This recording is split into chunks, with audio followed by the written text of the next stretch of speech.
En pleine crise du Mercosur, des vidéos refont surface, hein, la vidéo du président Lula. Un Lula qui disait « Mais Macron, j'en ai rien à cirer, en fait. Ah, Macron, il peut gueuler autant qu'il veut pour le Mercosur. Hein. C'est pas lui qui décide. » Voilà.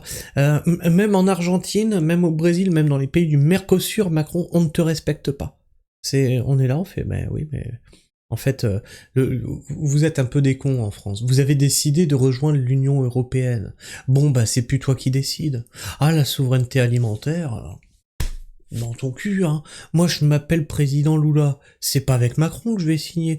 Non, c'est avec Ursula. Donc, alors, ce qu'il en a à dire, j'en ai rien à carrer. Bref, et rappelez-vous que ceci date déjà de quelques mois. Hein, on va le voir. Lula confirme l'accord UE-Mercosur sera imposé. Von der Leyen a procuration pour le signer, même sans l'accord des peuples. La France ne pourra pas dire non. Les politiciens ont une nouvelle fois menti, comme d'habitude. Et là, ça date de cet été, hein, rappelez-vous. Et cet été, il avait déjà dit, ça passera. Et là, qu'est-ce qu'on vous dit? Regardez, on a une victoire, le Mercosur ne sera pas signé. Non, la date de signature a juste été repoussée. Ferme-la. Alors, on va écouter ce que nous disait le président Lula, hein. Vous êtes à la fois président du Brésil, 200 millions d'habitants, plus de 200 millions, figure des grandes nations du Sud, figure de la gauche mondiale et président... Figure de la gauche mondiale, les amis, hein. Figure de la gauche mondiale. La gauche détruit absolument tout ce qu'elle touche.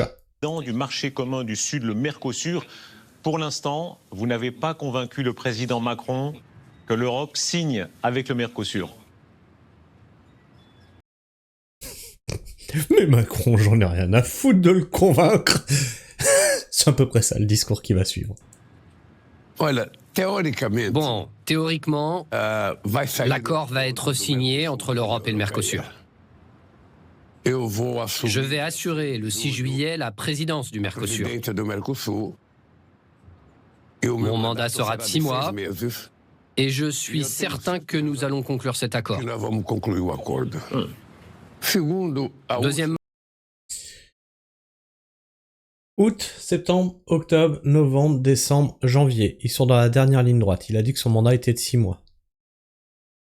Ursula von der Leyen, qui est la responsable de ces négociations, a une procuration pour que la Commission signe l'accord.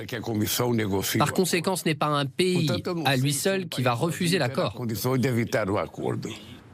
Ce que j'ai dit au président Macron hier, c'est que nos divergences sont minimes. Elles sont... C'est pas un pays à lui seul qui va décider. Vous avez décidé de rejoindre l'Union Européenne.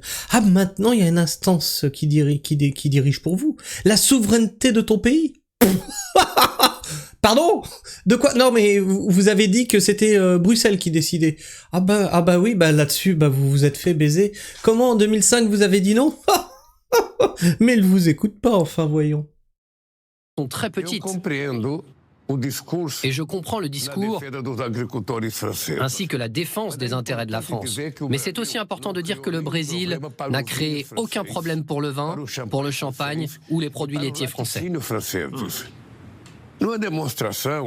C'est une démonstration. Donc pour sauver le lin et le lin, pour sauver le lait et le vin, tuons l'élevage français, production de viande. Logique. Ah non, mais ça ne manque pas d'une certaine logique. Hein. Que si on se met ensemble et que l'on regarde les intérêts, ainsi que la représentation des petits producteurs brésiliens et français, je pense que l'on pourra conclure l'accord. Je veux profiter de cet entretien pour dire au peuple français, en vous regardant dans les yeux, cet accord est bon pour la France. Vous allez bouffer de la merde. Il est bon pour le Brésil, pour les agriculteurs français et pour les agriculteurs brésiliens. Il est bon pour tout le monde. Mais l'UE et le Mercosur représentent 750 millions d'habitants et un PIB de 22 000 milliards de dollars.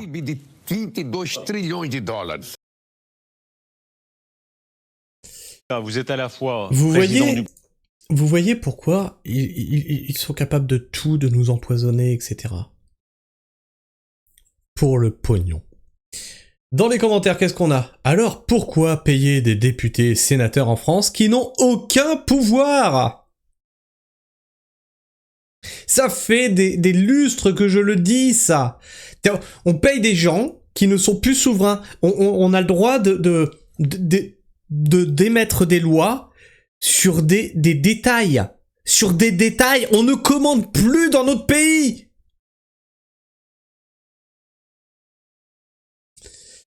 Donc, on est ceux qui donnent le plus à l'Union Européenne, et ils s'en foutent de notre avis, qu'ils aillent se faire foutre, Frexit. Et ça c'est pareil, hein, je vous invite à aller voir la vidéo où on débunk les arguments des euro-gaga, hein, qui nous disent « Oui, mais regardez, la France, sans l'Union Européenne, on est dans la merde parce qu'on n'a plus les subventions européennes. » Donc j'ai démontré, un chiffre à l'appui, que on envoie 27,9 milliards d'euros à l'Union Européenne, et on en récupère entre 12 et 15, on en perd plus de 10 milliards. On perd plus de 10 milliards par an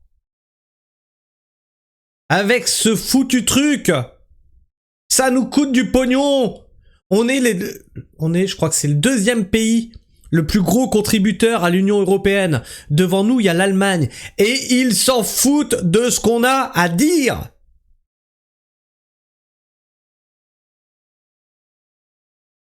Il y a rien à rajouter. Il y a rien à rajouter.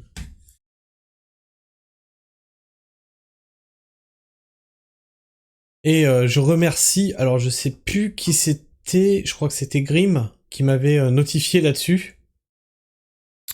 Merci, hein, si vous êtes sur X et que vous voyez des trucs, hein, n'hésitez pas à me notifier par mon arrobase, c'est toujours très intéressant, donc je sais plus si c'est Grim ou Check peut-être, je sais plus. En tout cas, merci à vous de me notifier quand vous voyez des choses pareilles. C'est magique. Et ça date de juillet, alors attention, hein, il y a 6 mois, ils ont dit on repousse à janvier. Janvier, c'est leur dernière ligne droite, ils vont mettre les bouchées doubles. Alors je sais pas ce que tu penses de tout ça. La France est-elle devenue un pays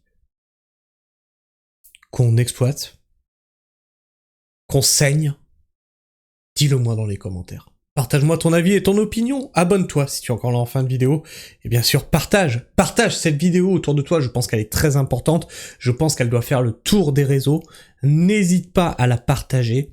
Tu peux aussi la liker, la commenter, la booster. Tout ça aussi, c'est très important pour faire gigoter l'algorithme de YouTube et mettre cette chaîne en avant. Cette chaîne où elle devrait être, hein, c'est-à-dire au niveau des médias mainstream. Hein. Ici, on fait le boulot que les journalistes ne font pas. Hein. C'est-à-dire qu'on est factuel et neutre. Bref.